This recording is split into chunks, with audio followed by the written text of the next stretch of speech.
This is an unboxing of a Edmunds Scientific Astroscan telescope, the Legend.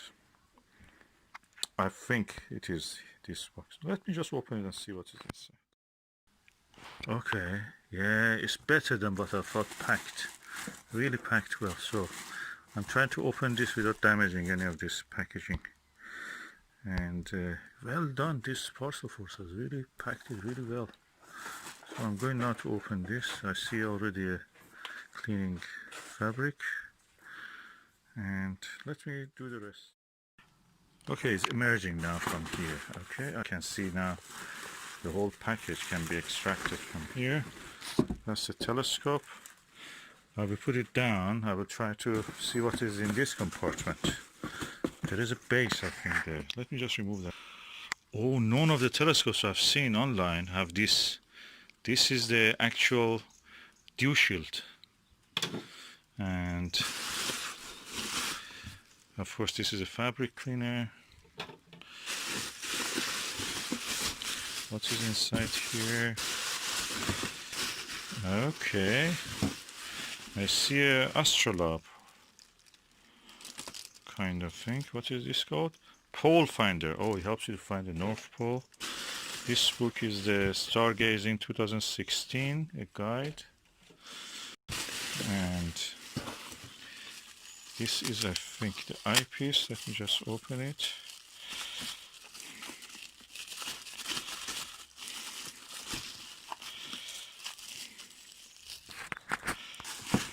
That's the eyepiece with the ring. This is a puzzle eyepiece.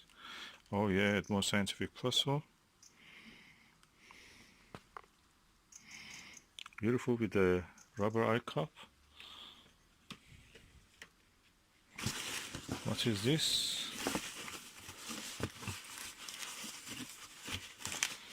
I have to cut. Oh, that's the neck strap for carrying it. Oh, lovely. Good quality. It has all the things that comes with it. And what we have here? Oh, red dot viewfinder. It must be one of the latest ones. It has a red dot viewfinder. Maybe 2000, post 2001. Yeah, it is after 2000. So this is one of the latest, so the mirror must be like new. Okay. I'll put this away. I'll take the telescope on board. Okay, this is the telescope itself. I'm going to unwrap it now. So, and this one layer removed. Another layer, which is this one, also removed. There is a third layer here. Let me just remove this one. Okay, this is the third layer. The telescope looks kind of new, trouble-free. I think this red dot finder probably was attached here originally. Yeah, it looks original. There is no damage to the seam, so it must be one of the later ones. It has been saved in a sunny place, so the paint of this part has gone. It's written important.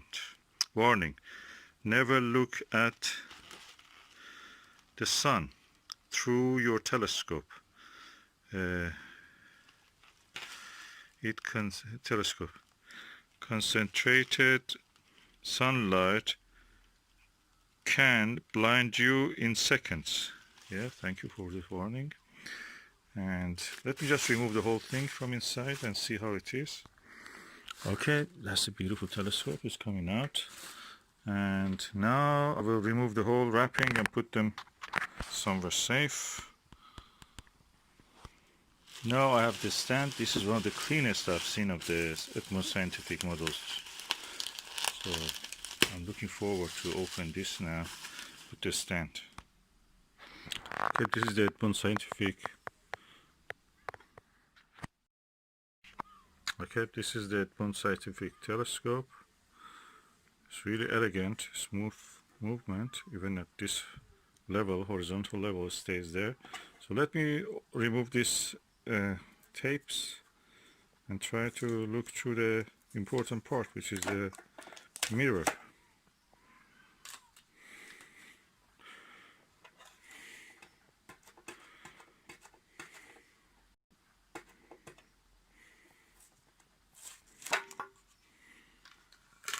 Okay, the elegant LED. It goes over here and then it shuts. I like this style a bit better than the Bushnell because you can turn it and it locks. This is a Russian tall eyepiece, 25 millimeter. From the description of the RKE, I've seen that probably this is similar to that. RKE is tall 25 millimeter plus.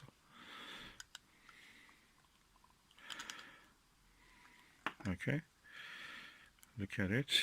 Now I'm going to put it on the telescope focus holder. Eyepiece holder, I should say. Okay, I'm excited. Okay, this is the focuser. Okay, fits there. That's great. I'm going to remove this cap. Let's look through it to something nearby.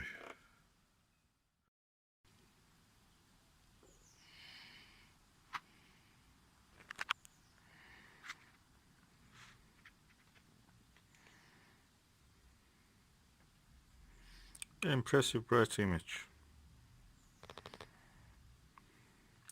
I must say the focusing knob of this is a little bit scary because you feel that it's going to bend any moment. I heard that it's worked by friction, so practically it's just a rubber pressing against another piece of rubber against the cylinder in the focuser. So I will put the Plusle eyepiece in here now just to see how it will be.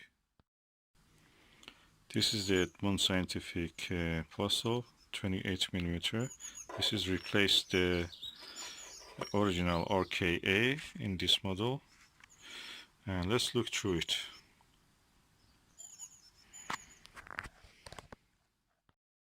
As you can see, because there is no edge on the eyepiece, I put the eye guard, rubber eye guard, and now I'm going to look through it.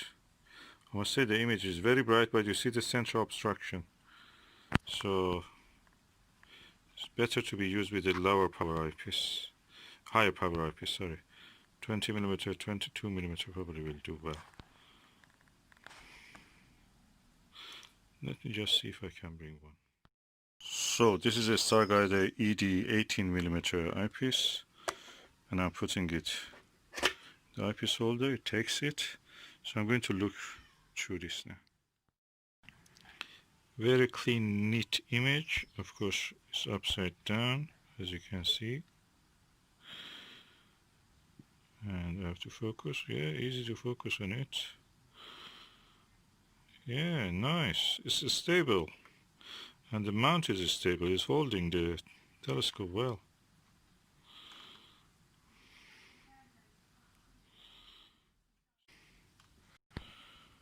Really good, impressive telescope. It's beautiful. Let me just bring the Bushnell beside it and see how side by side how they look. Okay, as you can see, the Bushnell is this one, and that is 4.5 inch. This is 4 inch. And Bushnell is slightly taller, around 1.5 inch. And the base looks the same size, but the mirror of this is 1 inch, half inch bigger. What is interesting? Okay, I will do side-by-side comparison in a later video. I've shown you how the image looks. I've shown you also in the past how the image of this one looks. So you can compare from that. But at the moment, I just want... Another difference is that for the focuser, you have a screw here. It holds the eyepiece. This one, no, doesn't have. So if it may get knocked down. So you must find a way for that. This one takes easily. So another two differences. Now I've attached the red dot finder and I'm going to observe the planet Venus, which is there.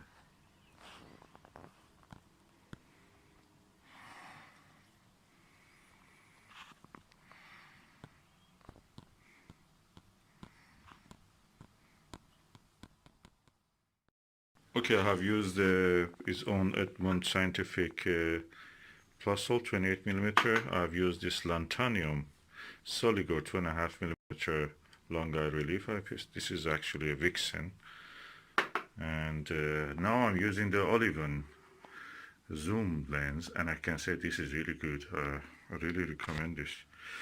And now I have zoomed on the highest magnification 60 times, which is capable of, and I can see the planet Venus phases with this. I must say the mirror of this telescope, what I found in the autofocus when I looked at the way that the secondary mirror image in the outline of the star, I can say that this is slightly off the collimation. It's not much, but it is. You can see it. And the thing is that in this one, in the Astroscan, you cannot collimate it. The mirror cannot be collimated, the main mirror, primary mirror. But in the Bushnell, you can actually collimate that. Well, anyway, that's the way it is.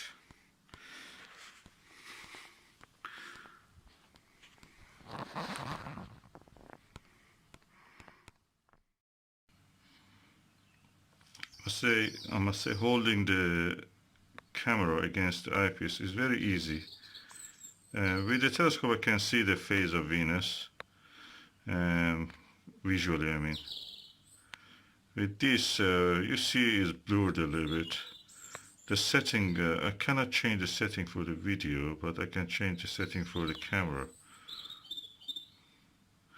Well, it's quite nice, I can see.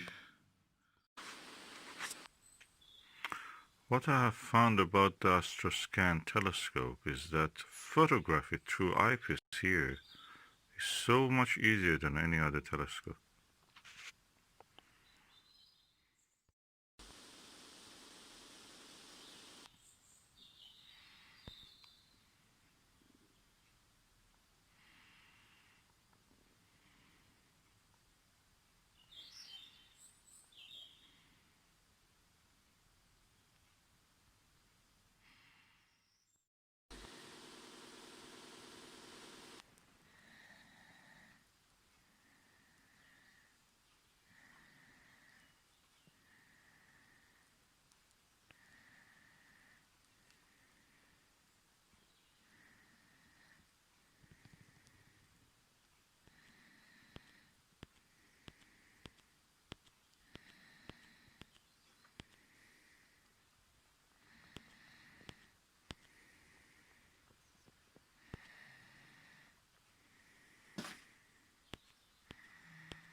Yeah.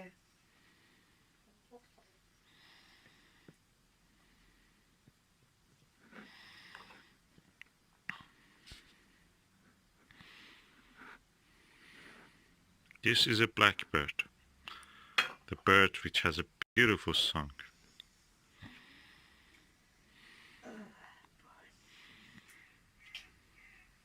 That's a crow you hear. Yeah. I think in many languages it has different names. I think they call it tuka in Caspian Sea region in Persia, Iran. And yeah, Mina also is, maybe it's called Mina.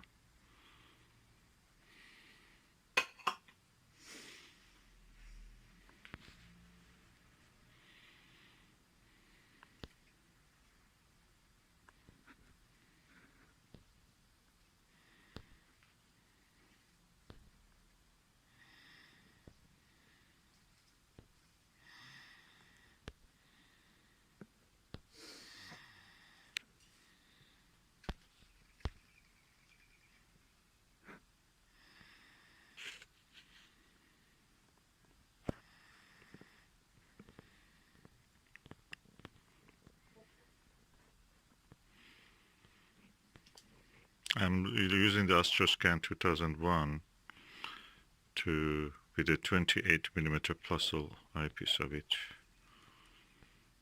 She hears the other. Oh, is it she or he, Susan? Little girl. Oh, she's a little girl. little brown specks of her.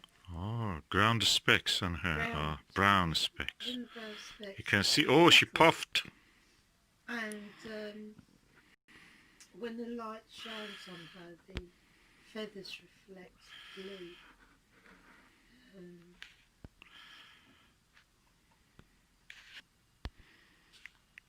You can see the reflection of the feathers,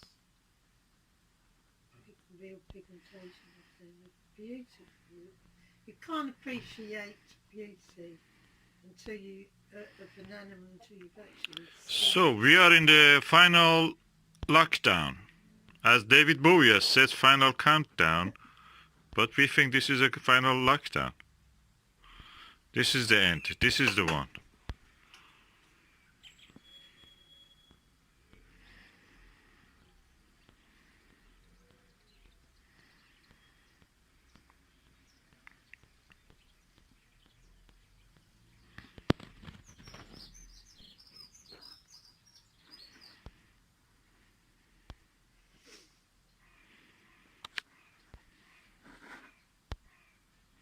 She's looking for the source of the sounds.